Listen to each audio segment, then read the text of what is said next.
ओम शांति। आज 31 जुलाई 2026 शुक्रवार के प्यारे बाप दादा के अनमोल मधुर महावाक्य हैं। आज की मुरली के सार में भोलानाथ बाबा ने बहुत विशेष बात को स्पष्ट करते कहा कि शिव बाबा को भोलानाथ क्यों कहा जाता है, क्योंकि गाया हुआ है, सुदामा ने 2 मुट्ठी चावल की दी तो महल मिल गए, और महल मिले भी कितने समय के लिए, 21 जन्म के लिए। तो बाबा कहे, अब तुम बच्चे समझते हो कि बाप भारतवासियों को बरोबर हीरे जवाहरतों के महल देते हैं। तो फिर बाबा पूछे, किसके एवज में देते हैं? तो बच्चे कहते हैं, बाबा यह तन मन धन सब आपका है। तो बाबा कहे, उसकी एवज में मैं तुमको बहुत ब्यूटीफुल तन ट्रांसफ़र कर देता हूँ, अपार धन देता हूँ, निरोगी काया देता हूँ। लेकिन साथ में बाबा ने और पूछा कि यह सब किसको देंगे? ज़रूर अपने बच्चों को ही देंगे, जो अपना तन मन धन सफल कर धारणा करते हैं।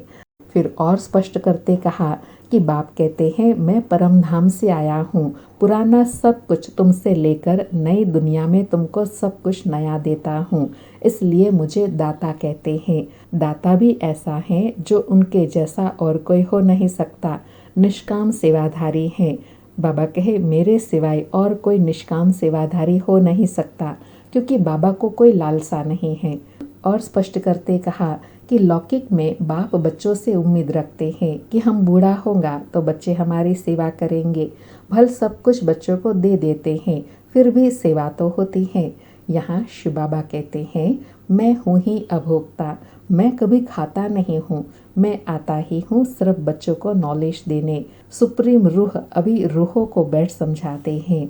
फिर और स्पष्ट करते कहा कि बाप को ही पतित पावन लिबरेटर कहते हैं, दुख हरता सुख करता भी उनको ही कहा जाता है। शिव के मंदिर में जाकर देखो, वहाँ लिंग रखा है, ज़रूर चैतन्य में यहाँ धरती पर था तभी तो पूजा करते हैं। यह देवताएं भी कभी चैतन्य में यहाँ धरती पर थे तभी तो उनकी यहाँ महिमा करते हैं। जैसे नेहरू चैतन्य में था तब तो उनकी फ़ोटो निकाल महिमा करते हैं, कोई तो अच्छा काम करके गया होगा ना। ऐसे भारत में शिव जयंती मनाते हैं तो ज़रूर यहाँ शिव बाबा आकर के अपना विशेष कर्तव्य करके जाते हैं, तभी तो उनको सब याद करते हैं। और उनके यादगार प्रतिमा चित्र आदि सब भारत में है, क्योंकि भारत में आकर सर्व का कल्याण करते हैं। फिर कहा कि तुम्हारा है बेहद का वैराग, यह सारी सृष्टि खलास होनी है, तुम्हारे लिए नई दुनिया बन रही है, वहाँ जाना है, परंतु पावन होने बगैर तो वहाँ जा नहीं सकते। तो दिल में यह बात जचती है कि बरोबर नई दुनिया में देवी देवताओं का राज्य था, जो बाप भगवान अब स्थापन कर रहे हैं।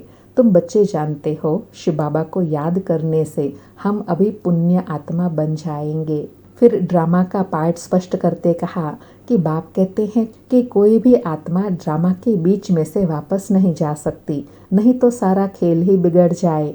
हर एक को सतो रजो तमो में ज़रूर आना है। मोक्ष के लिए तो बहुत आते हैं, समझाया जाता है मोक्ष होता नहीं, यह तो अनादि बना बनाया ड्रामा है, वह कभी बदली नहीं हो सकता। बाबा कहे, समझो मक्खी यहाँ से पास हुई, 5000 वर्ष बाद ऐसे ही होगा, अर्थात ड्रामा हूबहू रिपीट होता है।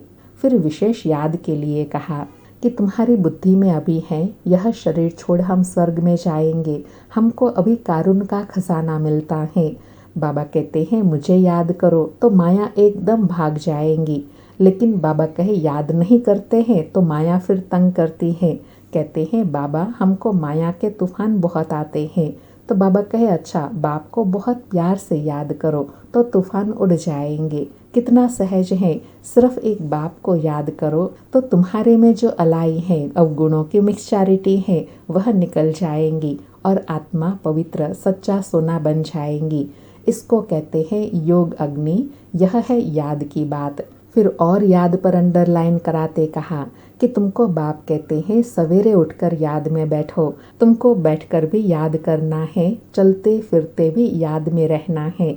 बाबा कहे, बीमारी हो तो भी लेट कर भी बाप को याद कर सकते हो, शिव बाबा को याद करो और चक्र को फिराओ, बस तो बेड़ा पार है। फिर सदगति के लिए कहा कि लिखा हुआ है, अंत समय गंगा का तट हो, अर्थात अमृत मुख में हो, तो बाप कहते हैं तुम कहाँ भी बैठो, भल बीमार हो, सिर्फ बाप को याद करो, स्वदर्शन चक्र फिराओ, तब प्राण तन से निकले। यह प्रैक्टिस अभी करनी है, तब सद्गति को पाएंगे।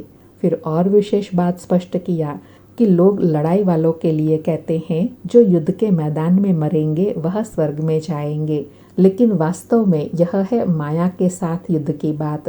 उन्होंने फिर कौरव पांडवों का लश्कर दिखा दिया है। बाबा कहे यह है ज्ञान और अज्ञान, गुण और अवगुणों की युद्ध, क्योंकि जब हम देवी गुण धारण करते हैं तो अवगुण बुराइयां उसका सामना करती हैं। उस समय अपने देवी गुणों में दृढ़ रहना, यही है युद्ध। बाबा कहे अभी तुमको यह सारे ज्ञान की रोशनी आई है।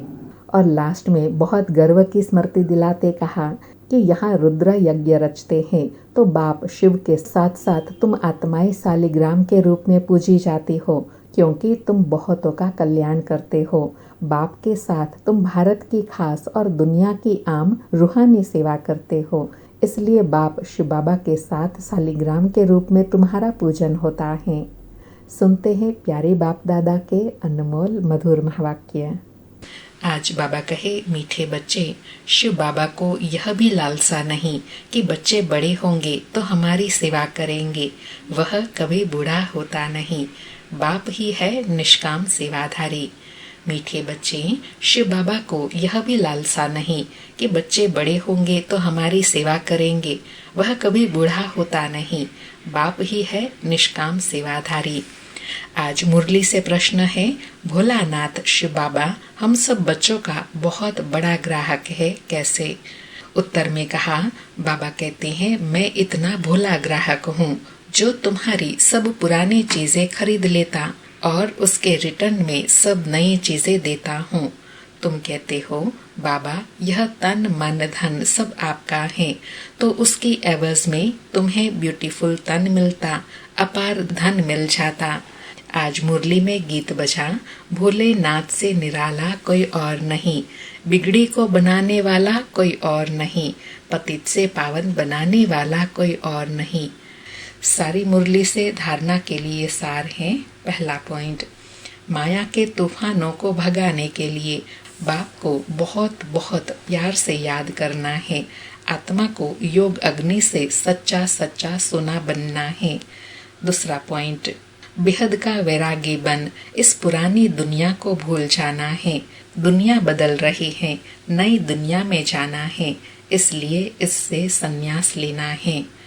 आज प्यारे सतगुरु बाबा का वरदान है, कदम कदम पर सावधानी रखते हुए पद्मों की कमाई जमा करने वाले पदम पति भव। कदम कदम पर सावधानी रखते हुए पद्मों की कमाई जमा करने वाले पदम पति भव। स्पष्टीकरण है, बाप बच्चों को बहुत ऊंची स्टेज पर रहने की सावधानी दे रहे हैं, इसलिए अभी जरा भी गफलत करने का समय नहीं है। अब तो कदम कदम पर सावधानी रखते हुए कदम में पद्मों की कमाई करते पदम पति बनो। जैसे नाम है पद्मा पदम भाग्यशाली, ऐसे कर्म भी हो। एक कदम भी पदम की कमाई के बिगड़ न जाए तो बहुत सोच समझकर श्रीमत प्रमाण हर कदम उठाओ। श्रीमत में मन मत मिक्स नहीं करो। बाबा कहे आपका ही गायन है ना, पद्मा पदम भाग्यशाली, तो ऐसा कर्म करना है। और उसके लिए बाबा कहे हर कदम में बाबा की श्रीमत लेनी है, मन मत मिक्स नहीं करनी है। आज का स्लोगन है, मन को ऑर्डर प्रमाण चलाओ तो मन मनाभाव की स्थिति स्वतः रहेंगी। मन को ऑर्डर प्रमाण चलाओ तो मन मनाभाव की स्थिति स्वतः रहेंगी। आज के अव्यक्त इशारे हैं, ज्वाला स्वरूप स्थिति में रहकर शक्तिशाली याद का अनुभव करो। आज अनुभव करने के लिए कहा कि याद को शक्तिशाली बनाने के लिए विस्तार में जाते सार की स्थिति का अभ्यास कम न हो। विस्तार में सार भूल न जाए। खाओ पियो सेवा करो, लेकिन न्यारेपन को नहीं भूलो। साधना अर्थात शक्तिशाली याद, निरंतर बाप के साथ दिल का संबंध। साधना इसको नहीं कहते हैं कि सिर्फ योग में बैठ गए, लेकिन जैसे शरीर से बैठते हो वैसे दिल मन बुद्धि एक बाप की तरह बाप के साथ साथ बैठ जाए। ऐसी एकाग्रता ही ज्वाला को प्रज्वलित करेंगी। बाबा ने शक्तिशाली याद का भावार्थ बताया। कहते हैं ना कि साधना करने बैठते हैं तो शरीर को स्थिर और एकाग्र करते हैं। तो बाबा कहे यह सिर्फ शरीर की साधना नहीं है, इसमें दिल, मन, बुद्धि सब एक बाप की तरफ हो, एक बाप दूसरा ना कोई। जब ऐसी स्थिति में बैठेंगे व ऐसी स्थिति रहेंगी, तब ऐसी एकाग्रता के द्वारा अंतिम परिवर्तन की ज्वाला प्रज्वलित होंगी। अच्छा, ओम शांति। शुक्रिया बाबा, शुक्रिया।